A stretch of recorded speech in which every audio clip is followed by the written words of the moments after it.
Bonjour à tous. Alors aujourd'hui on est mardi 23 décembre. On est toujours sur notre plage de Castro aux abords du restaurant. Et en fait je prends sur moi pour rester encore. Parce qu'on s'est dit qu'on allait manger au resto le 24 au soir parce que c'est du grand n'importe quoi autour de ce restaurant en fait. Il n'y a que 2 prises.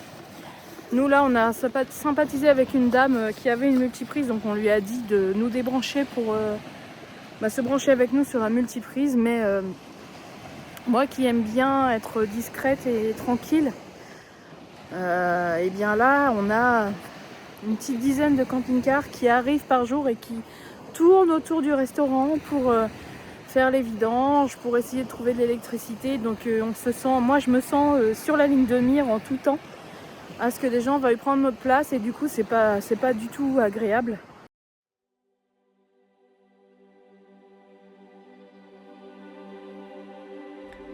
Bienvenue à toi sur notre chaîne de voyage. Nous sommes une famille de 3 filles. Moi, Noémie, ma femme Irène et notre fille Rosie. On voyage avec nos 2 chiens, Viking et Sushi. On est parti en juillet 2025 avec notre fourgon pour un tour d'Europe avec un rêve en tête. Découvrir le plus de choses possibles et te les partager aussi à travers notre contenu, que ce soit dans des décors de rêve ou dans nos galères. Abonne-toi pour découvrir tout ceci à nos côtés.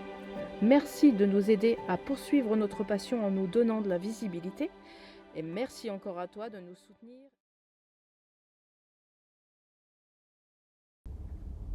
Nous sommes arrivés près de Castro sur une aire gratuite d'une taverne pour nous abriter parce qu'il y avait une alerte vigilance orage. Nous étions dans les mauvais jours, nous savions pour 3-4 jours. Malgré tout, il ne pleuvait pas et on a pu profiter de la plage. En fait, la plage est aux abords d'un restaurant et nous attendions la prise pour pouvoir recharger notre batterie cellule afin d'aller après sur Elea Beach et être autonome le maximum de jours possible. Vous allez découvrir par la suite qu'une fois arrivés aux abords de ce restaurant, rien n'a été simple.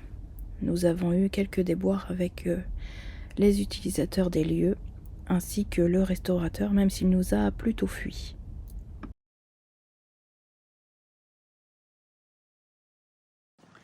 Donc là, on arrive aux abords du restaurant où on est garé, donc on est derrière le Calamias, à côté de Castro.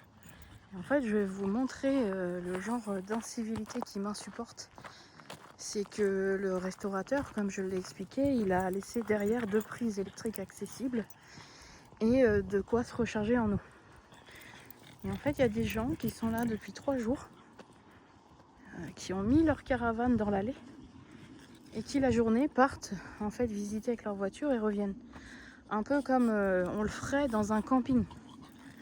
Sauf que là, on n'est pas dans un camping, on est sur le parking d'un restaurateur qui accepte volontiers de laisser sa place pour qu'on vienne y manger. Et en fait, là, ce qui se passe, c'est que les gens sont arrivés hier, même avant-hier, parce qu'ils ont su que le restaurant fermait en début de semaine. Et je mets ma main à couper que ces gens seront partis avant même que le restaurant réouvre jeudi. Donc c'est hyper culotté. Voilà, ils sont branchés, hein. Donc ils sont pas là de la journée. Ils ont pris une des 2 prises qu'il y avait. Donc il y a plein de gens qui passent, qui nous demandent si on s'en va parce qu'en fait il y a la caravane qui prend une prise. Et eux ils sont pas là la journée et ils ont laissé leur caravane. Et je trouve ça un manque de savoir-vivre total, quoi. Bonjour à tous, aujourd'hui on est le 24 décembre 2025. Irène a tenté les crêpes dans le van, donc sans crêpière, sans... On a mis de la bière pour faire la levure, ça va le faire. Elle s'est beaucoup énervée ce matin. Mais ça l'a fait. À l'huile d'olive aussi, on va voir ce que ça donne, hein, mais voilà. C'est les petites crêpes du matin-midi parce que il est midi et quart. Et en fait, ce soir, là, on est toujours au pied de notre restaurant. Et ce soir, on va y manger. Et on part demain. Parce que figurez-vous que pour ceux qui ont suivi mes précédentes vidéos, Le monsieur qui nous a agressés parce que je lui faisais de l'ombre sur un spot nature avec ses panneaux solaires mobiles, il est là aussi, on l'a reconnu. Donc l'ambiance est pas tip top ici, hein. Et comme je l'ai expliqué hier, c'est un peu ambiance camping à celui qui prendra la prise électrique. Donc voilà, on se fait le resto ce soir pour remercier le restaurateur d'avoir eu un emplacement, parce qu'il faut savoir qu'on est en vigilance orange pour les orages. Là on a très mal dormi, on a eu de la grêle, etc. cette nuit. Donc voilà, on profite du bitume pour le temps que tout ça passe. Et dès qu'il fait meilleur, et je l'espère dès demain, on s'en va reprendre notre liberté. Rosie ? Rosie ? Viens me voir. T'es contente d'ouvrir tes cadeaux ce soir? Oui. T'es contente de manger au restaurant? Oui. On est quel jour aujourd'hui? Le 24? Ah oui, le 24 décembre. décembre 2025-2026.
Bonjour à tous.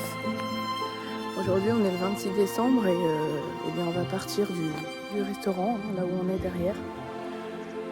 Je suis super mitigée, pour ne pas dire énervée, de ce lieu, parce qu'on sent clairement que c'est un fief allemand et on n'est pas super bien accueillis, que ce soit justement par les camping-caristes allemands, mais aussi par le restaurateur. On y a mangé le 24 au soir, on a quand même donné 85 € avec le tips pour la serveuse. Et en fait, quand on est sorti de là, ils nous ont coupé l'électricité, quoi. Alors que c'est censé être gratuit et qu'il n'y a aucun problème normalement quand tu y manges. Donc on a eu un peu la haine et puis on s'est dit ça doit être à cause des inondations ou de l'orage, on va attendre demain.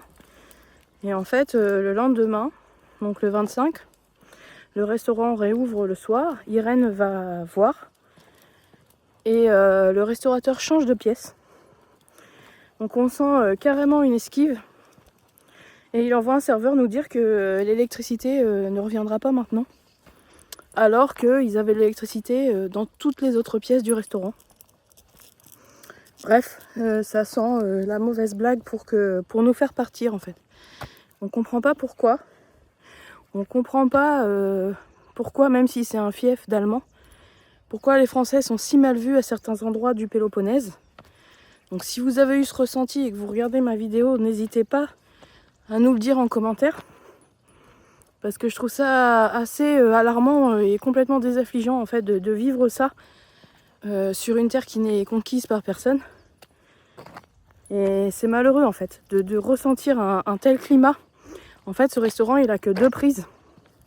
Et on a bien senti que d'y rester 4 jours ont gêné en fait certains habitués à ne pas pouvoir se brancher. Mais on a estimé qu'on avait payé. On a payé un bon repas, du réveillon de Noël, etc. Donc on est quand même légitime à profiter des lieux tels qu'il se doit. Donc si ailleurs en Grèce vous avez ressenti ça, si vous avez déjà voyagé en véhicule aménagé et que vous avez ressenti ça, n'hésitez pas à me le dire, ça m'intéresse beaucoup d'avoir votre retour sur la question. Donc là aujourd'hui il fait beau et on quitte les lieux et j'ai hâte. Alors, petite direction vers Elea Beach. Vous pouvez le voir, il y a les séquelles de l'orage. Bon, en tout cas aujourd'hui on est vendredi 26 décembre et on arrive enfin à notre fameux spot qu'on attendait de voir depuis tout ce temps. On espère y arriver en bonne et due forme. Sans être embourbé. Sans être embourbé, ça serait tellement bête qu'on s'embourbe juste avant d'y arriver.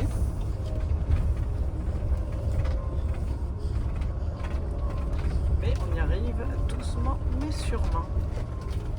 Comme vous pouvez le constater, c'est un peu, je dirais pas chaotique, mais le chemin est de terre et de cailloux. Et puis là, il y en a plusieurs. Je sais pas trop où aller. On va aller par là. On va suivre plutôt le grand chemin. En fait, on va se retrouver chez un agriculteur. Je pense que tous les chemins se rejoignent finalement, parce que regarde au bout là. Ouh là Ça là, commence à être, chaud patate.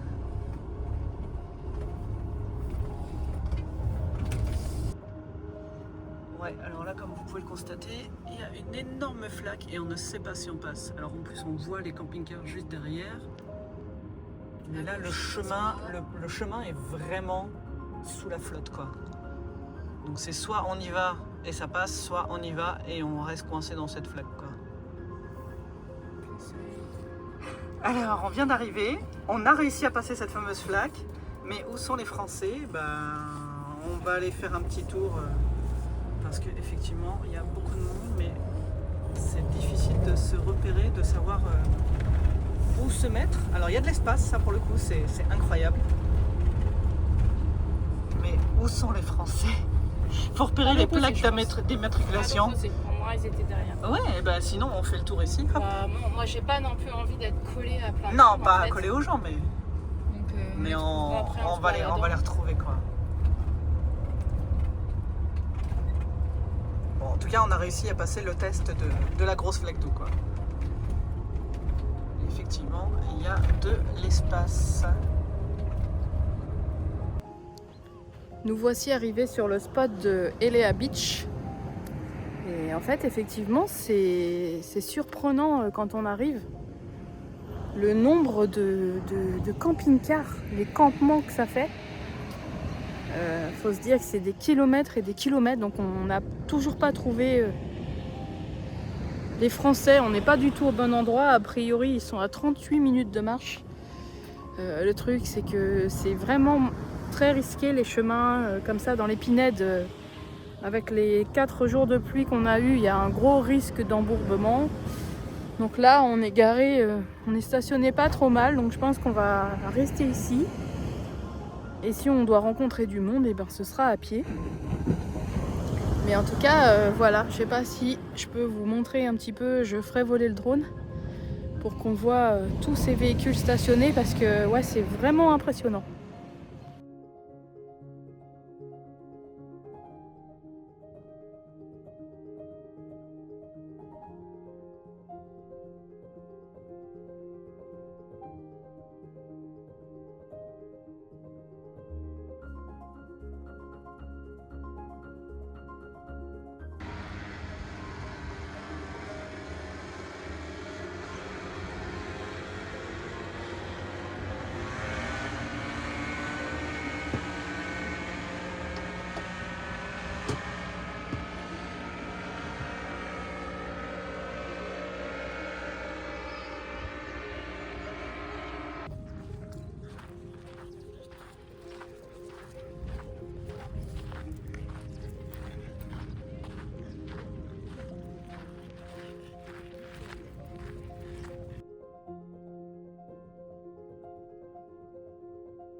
Nous sommes le 27 décembre et on se réveille sur ce magnifique spot à Elea Beach.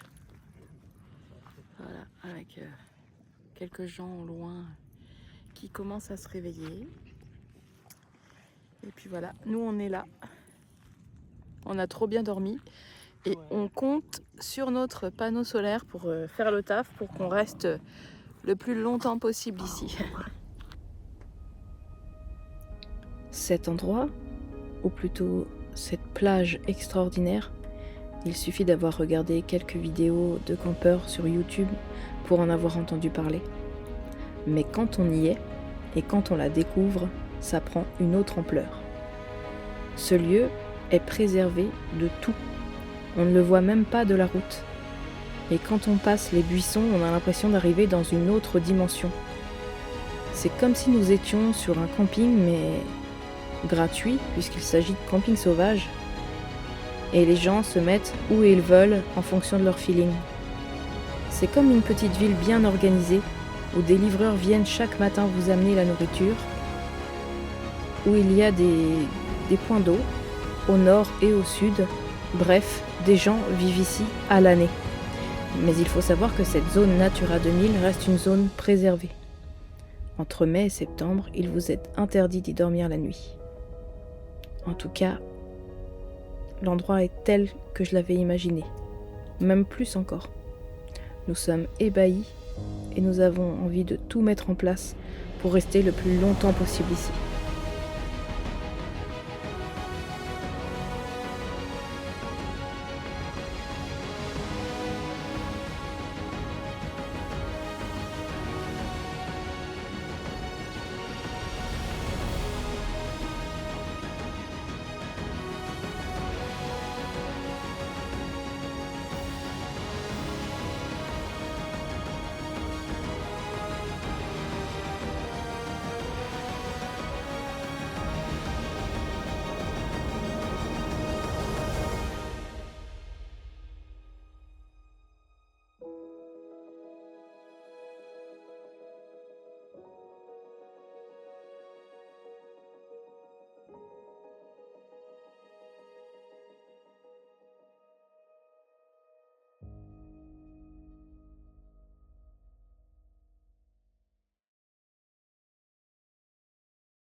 Si un jour tu décides de venir visiter la Grèce, et particulièrement le Péloponnèse, notamment en hors saison pour les températures qui sont meilleures, tu seras presque obligé de passer par là.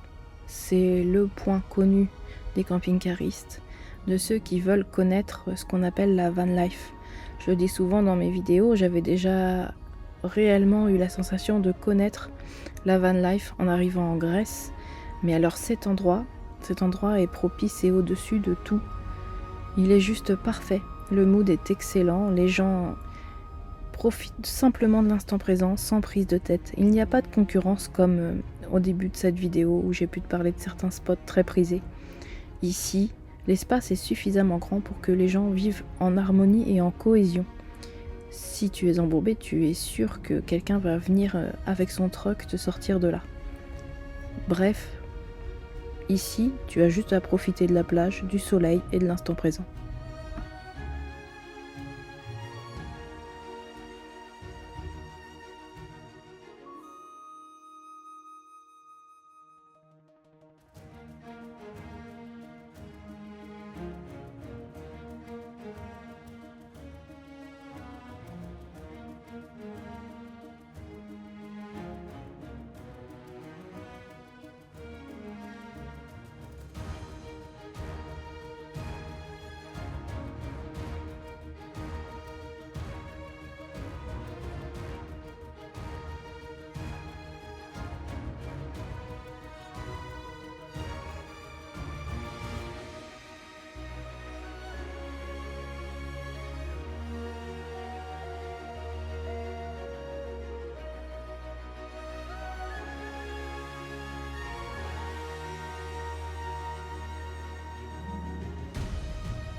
J'ai préparé notre premier feu de camp. Pendant que je creusais, Irène et Rosie étaient parties chercher des branches pour pouvoir se chauffer un peu le soir, car malgré tout, on est fin décembre et les nuits restent fraîches. De base, c'est interdit ici, mais voyant que presque tout le monde le faisait, eh bien, on a décidé de faire pareil, à condition bien sûr de ne couper aucune branche et de ne récupérer que ce que nous trouvions au sol. C'est la base ici, à Elea Beach.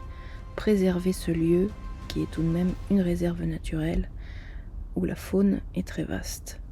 On a une image à l'entrée qui montre des renards, et puis on le sait, les tortues y viennent pondre dans les dunes.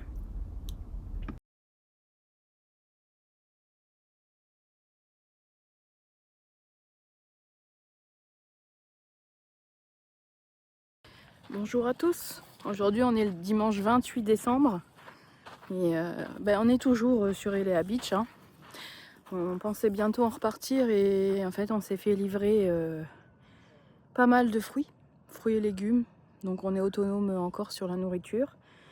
Et puis on essaye d'optimiser à fond tout en fait. La cassette, on l'a transformée plus ou moins en toilette sèche. On met notre PQ dans une poubelle. Qu'est-ce qu'on fait d'autre? L'eau. On se lave au maximum, soit à la lingette, soit aux gants. Et voilà, et puis je tourne plusieurs fois par jour le véhicule dans le sens du soleil pour optimiser à fond les panneaux solaires. Et là, ce matin, on va marcher un petit peu. Je balade Viking parce que, paraît-il, il y a 2 robinets d'eau sur le chemin principal. Donc la quête du jour, ça va être de repérer où est l'eau. Dans l'immédiat, on n'en a pas besoin. Mais voilà, j'aime bien repérer quand on arrive quelque part. J'aime bien savoir où sont les choses en cas de besoin. Et après, on est bien parce qu'on n'a toujours pas touché à notre bidon de 20 litres qu'on a en réserve. Donc voilà.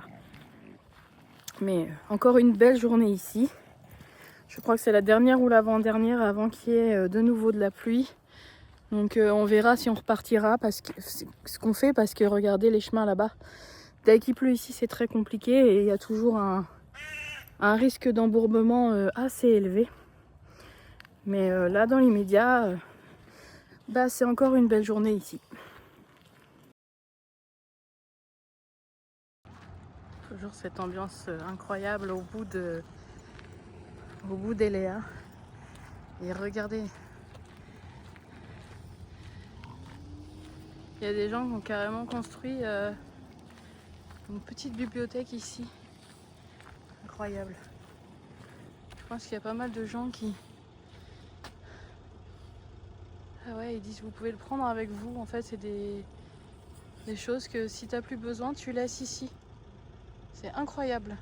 Et du coup, regardez ici, il y a carrément des campements. Non mais il y a des campements incroyables.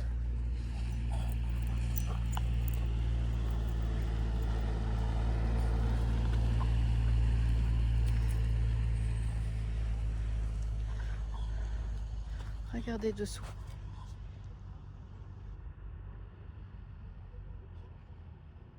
À côté de ces petites affaires, eh bien, j'ai enfin trouvé, ça y est, un des 2 robinets sur le site. Donc il y en a un juste ici. Du coup, voilà, regardez, les gens, ça continue. Et en fait, les gens se mettent là où ils veulent, ici, là où il y a de la place, là où ils se sentent bien. C'est... Ouais, le mood de l'endroit est incroyable. Non, Viking, stop. Tu viens. Non, viens là, c'est pas bon. Alors j'ai fait aller Elea de bout en bout. Et du coup, voilà, j'ai trouvé les poubelles. Et j'ai trouvé ici la taverne, donc à l'ouest de la plage, où il y a une douche de plage. Donc je pense avoir trouvé les 2 douches du secteur où les gens prennent de l'eau. La douche est juste derrière. Non, eh bien, fausse joie, l'eau est coupée ici. Il n'y a pas d'eau. Donc on m'a parlé d'un deuxième robinet sur Eléa. Je ne sais pas où est-ce qu'il est. La taverne est là. Pour une fois, celle-ci n'est pas démontée avec la tempête. Mais voilà. Pour faire simple, je suis quand même super contente parce que Eléa, c'était le point de chute pour nous. Enfin, c'était ce que je m'étais fixé en planifiant l'itinéraire de l'endroit parfait où on pouvait être sur le Péloponnèse. Et j'ai aucune déception par rapport à cet endroit. Il est tel que je l'imaginais, tel que j'avais vu sur les réseaux, tel qu'on nous l'avait décrit. Et du coup là on va continuer dans les prochains jours. Là après-demain on va sur Nauplie, on va continuer les visites.